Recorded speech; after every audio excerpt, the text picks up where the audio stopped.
Doctor साहब आप ये कहते हैं कि इस फैसले के आने वाले दिनों में मजीद नताइज होंगे और सिलसिला भी चलेगा। ये अंडे बच्चे देगा ना अपने, कैस्केड इफेक्ट होगा ना इसका। जी इसमें तो देखें अभी तफसीली फैसला आएगा। अभी तो शॉर्ट ऑर्डर ही जो 17 पेजेस का है, तो उसने शॉर्ट ऑर्डर ने ही जो है वो एक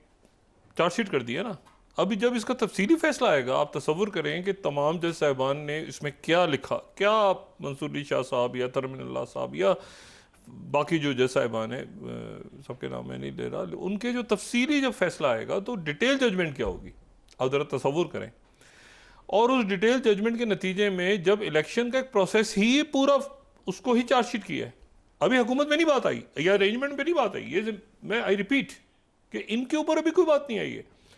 जितनी सीटें हैं, इधर हैं, उधर हैं, दाएं बाएं, आगे पीछे, ये इधर वो फॉरवर्ड ब्लॉक फलाना, इधर नहीं है, उधर नहीं, वो क्या होगा।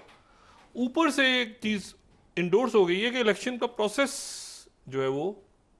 उस पर सवालिया निशान उठ गए। यानी अभी नीचे जो भी होता रहे, इधर भी अक्सरियत हुकूमत नहीं बना सकती, कोई भी पार्टी हुकूमत नहीं बना सकती, ठीक है ना। हुकूमत तो कोई पार्टी बना ही नहीं सकती, ये भी। लेकिन इशू ये है कि यहाँ पे एक अरेंजमेंट कैसे बन गया, फिर ये एक सवाल है ना। तो उस सवाल अब उसमें जो है वो आगे आने वाले दिनों में आपने मईशत की तरफ आगे जाना है, तो ये भी चलेगा मामला। और मुझे बिल्कुल नहीं पता इस बात का, ये खुद मियाँ साहब ही इस रात से पर्दा उठाएं तो उठाएं। अब तो हम रिक्वेस्ट ही कर सकते हैं कि भाई आखिर ये सारा का सारा मुल्क की मईशत, ये लॉ एंड ऑर्डर तो खैर मुशर्रफ भी साहब देख रहे हैं, लेकिन जो मुल्क की मईशत है और जो बाकी इश्यूज़ हैं सारे, जो गवर्नेंस के प्रॉब्लम्स हैं और जो कानून के मसले हैं, जो मतलब जो बयानिया तो खैर कोई बना ही नहीं, जो बाकी इश्यूज़ हैं उसमें तो इत्तेहादी है ना साथ। तो वो कैसे कंडीशन, क्या कंडीशंस थी जिस पे ये मामला तय हुआ कि ये अरेंजमेंट खड़ा हुआ। और नवाज शरीफ साहब की हुकूमत है, और उसमें अभी आने वाले दिनों में मुजाहरे, और देखिए बिल लोगों के ऊपर, अचानक बिजली का बिल बढ़ गया, ये बढ़ गया, FBR कुछ कह रही है, वो ये वो हंगामा। मतलब है कि इसमें आप देखें कि कुदरती ये क्लाइमेट का कितना बड़ा इशू पूरे मुल्क में खड़ा है इस वक्त, कि कहीं पे अचानक खबर आती है कि वो गाड़ी जा रही थी और वो बारिश शुरू हो गई, और उसके ये सारे इशू चल रहे हैं। तो ये अभी तो नहीं, लेकिन ये है कि इसका कैस्केड इफेक्ट इसका होगा। अब वो कैसे आगे जाती हैं चीज़ें, लेकिन एक पूरे इलेक्टोरल सिस्टम एक चार्जशीट होगी। और मेरा ख्याल है कि अब जब भी इलेक्शन होगा इस मुल्क में, चाहे वो 1 साल बाद हो, चाहे 6 महीने बाद हो, चाहे ये मुद्दत करे पूरी करे अपने, इलेक्शन कमीशन के ऊपर एक बहुत बड़ा हमेशा, और ये बड़ा ज़रूरी था, हर दफ़ा एक दफ़ा आप सोचें इंक आती है, एक दफ़ा वो RTS लगता है, एक दफ़ा इंटरनेट बैठ जाता है, वो भाई अरबों रुपया लोगों को ज़ाया, अरबों रुपया। जो वही हाल है जो करप्शन के ऊपर नैब का मामला है कि भाई नैब ने कितना रिकवर करवाया, कर्जे कितने लिए लोगों ने इस मुल्क में जो माफ़ करवाए, मतलब कुछ पता तो चले ना। ये जो कर्जे ले रहे हैं बाहर से, तो ये तो अब पब्लिक दे रही है, वो जी हमने कर्जा देना है वापस, इसलिए सूद का हम पैसा अवाम पे डालो। अवाम ने क्या किया, indirect taxes, direct taxes, flat है, उनको पता भी नहीं लोगों को कि क्या मुसीबत में डाल दिया उनको। और अल्लाह तल्ले वही तरक्याती मनसूबों में आखिरी वक्त तक लगे, तो लोग चीख चीख के थक गए कि उसको तो कम करें, नहीं कम हुआ। अब मसला ये है कि अभी देखते हैं कि इसमें मैं इसमें जाना चाह रहा, सिक्योरिटी बहुत प्रायोरिटी का इशू है हमारा, ठीक है। ये रीजनल हमारी फॉरेन पॉलिसी इफेक्ट नहीं होनी चाहिए अंदरूनी क्योस से। और फिर उसके बाद जो है वो ये कि सोशल अनरेस्ट नहीं फैलना चाहिए, जो कि अभी महंगाई और उसके नतीजे में बाहर सूरत नज़र, उसके अलामात नज़र आनी शुरू हो गई। अच्छा, अब ये जो 2-3 बातें उन्होंने की, एक तो चाइना का उन्होंने जिक्र किया, नेटो समिट ख़त्म हुई, लेकिन इसी दौरान जो मैंने आपसे बात की ना कि विक्टर ऑर्बन जो है वो ट्रम्प से मिलने पहुंच गए, और ट्रम्प से उनकी ज़बरदस्त मुलाकात हुई, और ट्रम्प को उन्होंने कहा कि ये अमन का ये पुजारी है ट्रम्प मैन ऑफ पीस। और साथ ही विक्टर ऑर्बन ने कहा कि ये जो है ये पहले भी अमन के लिए कोशिश करता रहा, अब दोबारा चंद दिनों में जब आ जाएगा तो ये अमन के लिए कोशिश करेगा। और मैं वो पीस प्रोसेस जो पुतिन से और शी जिनपिंग से डिस्कस करके आया हूँ, आने वाले अमेरिकी सदर से डिस्कस करने पर आया हूँ। जो बाइडेन की जो फॉरेन पॉलिसी पे गुफ्तगू थी वो बड़ी कंपोज थी, बहुत कंपोज थी। उन्होंने चाइना के ऊपर बात की, उन्होंने जो है इसके ऊपर बात की, रशिया के ऊपर बात की, सारे दोनों की तरफ से रिबटल आए। वो पहले उनकी स्टेटमेंट में चाइना के ऊपर उन्होंने एशियन नेटो और ये सारा मामला, तो चाइना उसके ऊपर अपना। लेकिन जो सबसे इम्पोर्टेंट बात है वो ये है कि यहाँ प्रोग्रेस तेज़ी से हो रही है, यानी तेज़ी से प्रोग्रेस हो रही है इस पे ये जो जाहिरियत के ख़ात्मे पे। अब आज ये हुआ कि राइटर्स ने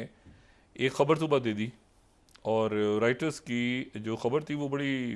बड़ी इंटरेस्टिंग थी और वो ठीक थी, उसमें कोई ऐसी बात नहीं। वो ये थी कि भाई जो ये जो फिलाडेल्फी कॉरिडोर है, जो कि गज़ा और मिस्र के दरमियान एक, आप समझें कि बफर जोन बना हुआ था, कई दफ़ा हम डिस्कस कर चुके हैं। तो वो जो है, अगर वहाँ से इसराइल की फ़ौज निकलती है तो इसराइल की नेतन्याहू ने 2 दिन पहले ही कहा था कि भाई हम वहाँ से नहीं निकलेंगे, क्योंकि हमें ख़तरा ये है कि यहाँ उसके बाद जो है मिस्र, क्योंकि उसमें सुरंगें हैं, टनल्स बनी हुई हैं और उसमें सामान वगैरह जाता है और ये सारा, तो असला भी चला जाता है कभी। बहरहाल ये कुछ सुरंगों का है एक सिलसिला सारा, वो बंद भी हुई है पहले, लेकिन वो बहरहाल वो खाने पीने का सामान, लोग वो होते हैं ना कि हमें पानी भिजवा दो, उसमें असला भी चला जाता है सारा, वो मतलब है कि वो खाना पीना, वो अभी तो ब्लॉक हैं लेकिन सुरंगें एक ज़माने में बनी हुई थी। अब इसराइल ने कहा कि अगर हम यहाँ से हटते हैं और ये जंगबंदी शुरू होती है तो फिर यहाँ से, अच्छा उसके ऊपर वो बिल्कुल इजिप्ट का सख्त पॉइंट ऑफ व्यू है कि ये तो यहाँ तो सवाल ही पैदा नहीं होता कि आप यहाँ पे रहें, आपको यहाँ से हटना होगा, वरना वो तो थ्रेट कर रहे थे कि हम वो पीस जो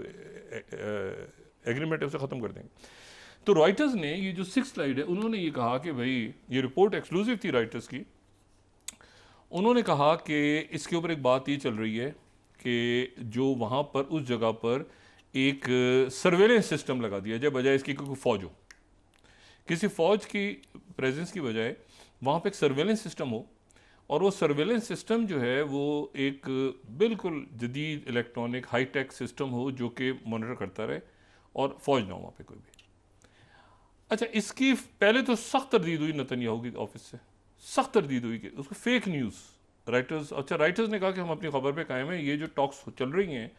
कायरो में और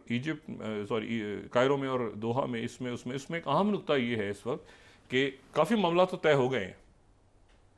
लेकिन एक मामला ये भी है कि यहाँ पर ये जगह जो है, यहाँ पर इसराइल यहाँ घुसा हुआ है बीच में, तो वो निकलता है तो उसके ऊपर अमेरिका ने कहा है कि भाई हम यहाँ पे आपको एक सर्वेलेंस सिस्टम लगा के दे देंगे, ठीक है, यहाँ किसी बंदे की ज़रूरत नहीं है।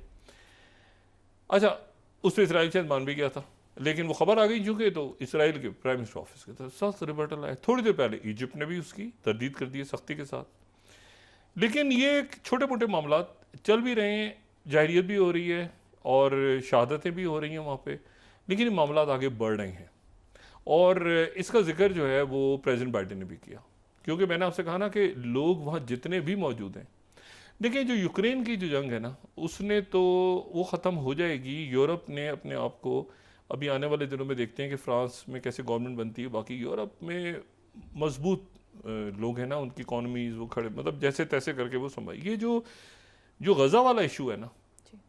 मतलब वहाँ पर जंग हुई है, वहाँ पर भी कभी बच्चों का स्कूल, ये जो मॉस्को और यूक्रेन, और इसमें लोग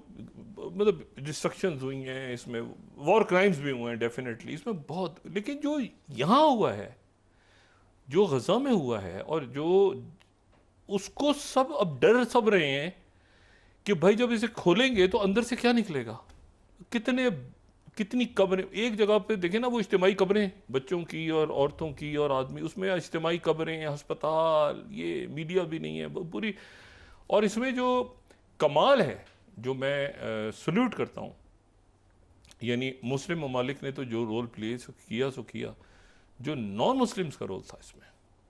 देखें, चाहे वो यूनाइटेड नेशंस, चाहे यूरोपीय यूनियन, चाहे उनके डॉक्टर्स हों, कभी वहाँ से नॉर्वे से आवाज़ आ रही है, कभी जर्मनी से आवाज़ आ रही है, कभी अमेरिका से आवाज़ें आ रही हैं, हमें